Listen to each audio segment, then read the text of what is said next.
2017ರಲ್ಲಿ ಈ ಒಂದು ಕಾಮಗಾರಿಗೆ ಗುದ್ಲಿ ಪೂಜೆಯನ್ನು ಮಾಡಿದರು. ಸಂತೋಷದಿಂದ ನಾವು ಎಲ್ಲ ಪಾಲ್ಗೊಂಡಿದ್ವಿ. ಆದರೆ ದುರಾದೃಷ್ಟದ ಸಂಗತಿ ಏನಪ್ಪ ಅಂತಂದರೆ 2025 ಆದರೂ ಸಹ ಈ ಒಂದು ಭವನ ಓಪನ್ ಆಗಿಲ್ಲ. ಇಡೀ ಜಗತ್ತಿಗೆ ರಾಮಾಯಣವನ್ನು ಬರ್ಕೊಟ್ಟಂಥ ಶ್ರೀ ಮಹರ್ಷಿ ವಾಲ್ಮೀಕಿಯವರ ಹೆಸರಲ್ಲಿ ಈ ಒಂದು ಕಟ್ಟಡವನ್ನು ಕಟ್ಟಿದ್ದಾರೆ. ಆದರೆ ಸಹ ಇದು ಪೂರ್ಣ ಆಗಿಲ್ಲ. ಈ ರೀತಿ ಮಾಡಿರೋದ್ರಿಂದ ನಮಗೆ ಹಾಗೂ ನಮ್ಮ ಸಮುದಾಯಕ್ಕೆ ಹಾಗೂ ಜನರಿಗೆ ಮಾಡತಕ್ಕಂಥ ಒಂದು ದೊಡ್ಡ ದ್ರೋಹ ಅಂತಲೇ ಹೇಳ್ಬೋದು. ಬರಬೇಕಾದಂತಹ 54 ಲಕ್ಷ ಪ್ಲಸ್ 75 ಲಕ್ಷದಲ್ಲಿ 18 ಲಕ್ಷ ಮಾತ್ರ ಶಾಂಕ್ಷನ್ ಆಗಿದೆ. ಆ ಉಳಿದಿದ ಅನುದಾನವನ್ನು ಆದಷ್ಟು ಬೇಗ ಸರ್ಕಾರ ಬಿಡುಗಡೆಯನ್ನು ಮಾಡೋದ್ರ ಮೂಲಕ ಈ ಒಂದು ಕಟ್ಟಡವನ್ನು ಪೂರ್ಣಗೊಳಿಸಲಿಕ್ಕೆ ಅನುಕೂಲವನ್ನು ಮಾಡಿಕೊಡ್ಬೇಕು. ಹಾಗೂ ನಮ್ಮ SC/ST ಹಣಗಳನ್ನು ಸರ್ಕಾರ ಬರೀ ಗ್ಯಾರಂಟಿ ಯೋಜನೆಗಳಿಗೆ ಬಳಸ್ಕೊತಾ ಇದೆ. ನಿಮ್ಗೆಲ್ಲರಿಗೂ ಗೊತ್ತಿದೆ. ಈಗ SCTP STSP ಹಣಗಳನ್ನು ಗ್ಯಾರಂಟಿ ಯೋಜನೆಗೆ ಬಳಸೋದ್ರ ಮುಖಾಂತರ ನಮ್ಮ ಸಮುದಾಯಕ್ಕೆ ಈ ರೀತಿ ಅನುಕೂಲಗಳಾಗಲಿ ಅಂತೇಳಿ ಮಾಡಿದಂಥ ಕಾಮಗಾರಿಗಳಿರ್ಬೋದು, ಅಥವಾ ಹಾಸ್ಟೆಲ್ಗಳಿರ್ಬೋದು, ಅಥವಾ ಸ್ಕಾಲರ್ಶಿಪ್ಗಳಿರ್ಬೋದು, ಯಾವುದೇ ರೀತಿಯ ಹಾಗೂ ಗಂಗಾ ಕಲ್ಯಾಣ ಯೋಜನೆಗಳು ಇರ್ಬೋದು. ಈ ಎಲ್ಲ ಯೋಜನೆಗಳಲ್ಲೂ ಫಲಾನುಭವಿಗಳಿಗೆ ತೊಂದರೆ ಆಗ್ತಿದೆ. ಈ ಅನುದಾನಗಳನ್ನ ಗ್ಯಾರಂಟಿಗೆ ಬಳಸ್ಕೊಂಡಿದ್ದಾರೆ. ದಯಮಾಡಿ ನಾವು ಹೇಳೋದು ಏನಪ್ಪ ಅಂತಂದರೆ, ಈ ನಮ್ಮ ತಳ ಸಮುದಾಯಕ್ಕೆ SC/STಗಳಿಗೆ ಏನು ಬರಬೇಕಾಯ್ತು ಅನುದಾನವನ್ನು ಅದಕ್ಕೆ ಮೀಸಲಿಡಬೇಕು. ಹಾಗೂ ಅದಕ್ಕೆ ಬೇಕಾದಂಥ ಹಣವನ್ನು ಅವರಿಗೆ ಸಹ ದೊರಕುವಂತೆ ಮಾಡಬೇಕು.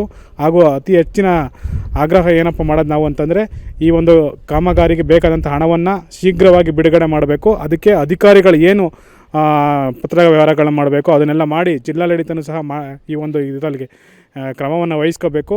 ದಯಮಾಡಿ ಇಬ್ಬರೂ ಸಹ ನೀವು ಮಾಡಿದ್ದೆ ಅದರಲ್ಲಿ ಈ ಒಂದು ಭವನವನ್ನು ಉದ್ಘಾಟನೆ ಮಾಡಲಿಕ್ಕೆ ಅನುಕೂಲ ಆಗುತ್ತೆ.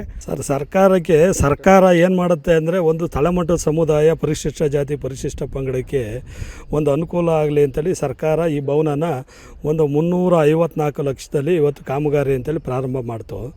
ಆದರೆ ಏನಾಗಿದೆ ಅಂದರೆ, ಈಗ ಕಾಮಗಾರಿ ಸ್ಟಾರ್ಟ್ ಆಯಿತು. ಕಾಮಗಾರಿ ಗುತ್ತಿಗೆದಾರ ಈ ಕಟ್ಟಡ ಗುತ್ತಿಗೆ ಇರ್ತಾರಂತವನು ಅವರು ಗುತ್ತಿಗೆದಾರ ಏನು ಹೇಳ್ತಾರೆ, ನಾನು 404 ಲಕ್ಷಕ್ಕೆ ಕೆಲಸ ಮಾಡಿದ್ದೀನಿ, ನನಗೆ 54 ಲಕ್ಷ ದುಡ್ಡು ಬರಬೇಕು, 350 ಲಕ್ಷಕ್ಕೆ ಇದಾಗಿರೋದು 404 ಲಕ್ಷ ಬರಬೇಕು ಅಂತೇಳಿ 54 ಲಕ್ಷ ಹೆಚ್ಚುವರಿಯಾಗಿ ನನಗೆ ಹಣ ಬರಬೇಕು, ಅದರಿಂದ ನಾನು ಬಿಲ್ಡಿಂಗ್ ಬಿಟ್ಕೊಡಲ್ಲ ಅಂತೇಳಿ ಅವ್ನು ಕೀ ಇಟ್ಕೊಂಡಿದ್ದಾನೆ. ಇದು ಹೆಂಗಾಗುತ್ತೆ ಅಂದರೆ, ಅಧಿಕಾರಿಗಳು ಮತ್ತು ಗುತ್ತಿಗೆದಾರ, ಸರ್ಕಾರ ಇವರು ಮೂರು ತಿಕ್ಕಾಟದಿಂದ ಸಮಾಜಕ್ಕೆ ಒಂದು ಹಾನಿಯಾಗಿದೆ. ಆಮೇಲೆ ಎರಡನೇದು ಏನಂದರೆ, ಈಗ ಆಯಿತು ಮತ್ತು ಅಧಿಕಾರಿಗಳು ಅವ್ನು ಗುತ್ತಿಗೆದಾರನ ಕೈ ಬಿಟ್ಟರು. ಎರಡನೇದಾಗಿ ಹೆಚ್ಚುವರಿಯಾಗಿ 75 ಲಕ್ಷ ಸರ್ಕಾರದಿಂದ ಅನುದಾನ ಆಯಿತು. ಏನು ಕಾಂಪೌಂಡು ಮತ್ತು ಸಂಪು ಮತ್ತು ಒಳಗಡೆ ಚೇರ್ಸು, ಟೇಬಲ್ಸು ಮತ್ತು ಮೂಲಭೂತ ಸೌಕರ್ಯ ಮಾಡೋದಕ್ಕೆ ಆಯಿತು. ಆದರೆ ಇಲ್ಲೇನಾಯಿತು ಅಂದರೆ, 75 ಲಕ್ಷದಲ್ಲಿ 18 ಲಕ್ಷ ಮುಂಗಡ ಹಣ ಆಯಿತು. ಆ 18 ಲಕ್ಷದಲ್ಲಿ ಬರೀ ಎಲ್ ಶೇಪ್ ಕಾಂಪೌಂಡ್ ಮಾತ್ರ ಮಾಡಿದ್ದಾರೆ.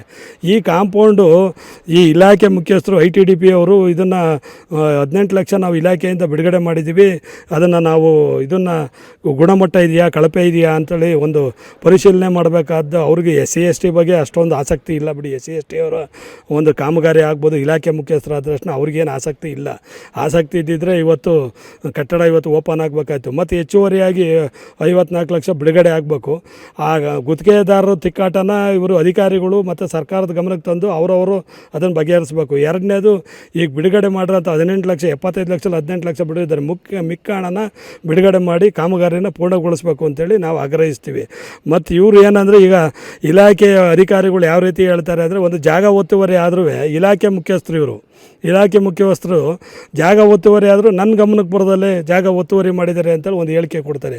ಇದು ಯಾವ ರೀತಿ ಹೇಳಿಕೆ ಕೊಡ್ತಾರೆ ಇವರು? ಯಾಕೆ ಇಲಾಖೆ ಇವ್ರಿಗೆ ಮುಖ್ಯಸ್ಥರು ಮಾಡಿ ಇಲಾಖೆ ಗಮನ ಇವ್ರದ್ದೇ ಬರಬೇಕಲ್ವಾ? ಅದನ್ನು ಹೇಳ್ತಾರೆ. ಮತ್ತು ಇನ್ನು ಉಳಿದಿದ್ದು ಏನು ಇದಿದೆ ಅದನ್ನು ಸರ್ಕಾರದ ಗಮನಕ್ಕೆ ತಂದು ಅನುದಾನ ಬಿಡುಗಡೆ ಮಾಡಿ ಕಾಮಗಾರಿ ಪೂರ್ಣಗೊಳಿಸ್ಬೇಕು ಅಂತೇಳಿ ನಾನು ಕೇಳ್ಕೊತೀನಿ ಮತ್ತು ಆಗ್ರಹಿಸ್ತೀನಿ. ಇದೇ ರೀತಿ ಆದರೆ ನಾವು ರಾಜ್ಯ ಮಟ್ಟದಲ್ಲಿ ನಮ್ಮ ಗುರುಗಳ ಗಮನಕ್ಕೆ ತಂದು ನಾವು ಸಮಾಜದಿಂದ ಮುಂದಿನ ಹೋರಾಟನೂ ನಾವು ರೂಪಿಸಬೇಕಾಗುತ್ತೆ. ದಯಮಾಡಿ ಇದನ್ನು ಅರ್ಥಕೊಂಡು ಇದನ್ನು ಮಾಡಬೇಕು ಅಂತೇಳಿ ನಾನು ಕೇಳ್ಕೊತೀನಿ.